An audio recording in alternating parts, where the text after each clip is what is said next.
અત્યારે vacation start થઈ ગયા છે ને બધા લોકો કાંઈક ને કાંઈક સ્પોર્ટ્સ એક્ટિવિટી જોઈન કરતા હોય છે.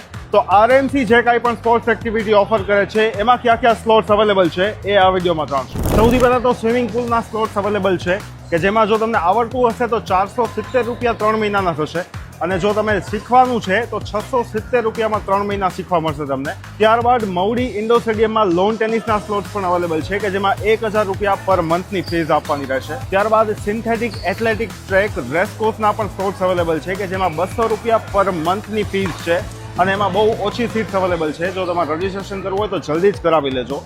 ત્યારબાદ મવડી ઇન્ડોર સ્ટેડિયમ બાસ્કેટબોલના સ્લોટ્સ પણ અવેલેબલ છે કે જેમાં 500 રૂપિયા 3 મહિનાની ફીસ છે. ત્યારબાદ મવડી ઇન્ડોર સ્ટેડિયમ વોલીબોલના સ્લોટ્સ પણ અવેલેબલ છે અને એમાં પણ 500 રૂપિયા 3 મહિનાની ફીસ છે. રેસકોર્સ જીમ એના પણ સ્લોટ્સ અવેલેબલ છે કે જેમાં ખાલી 50 રૂપિયા પર મંથની ફીસ છે. આ સિવાય પણ બીજી ઘણી સ્પોર્ટ્સ એક્ટિવિટી છે કે જેના સ્લોટ્સ ઓપન છે. તો એ ચેક કઈ રીતે કરવું અને એમાં રજીસ્ટ્રેશન કઈ રીતે કરવું એ પણ ઘરે બેઠા આના ઉપર જો વિડીયો જોતો હોય તો કોમેન્ટ કરો.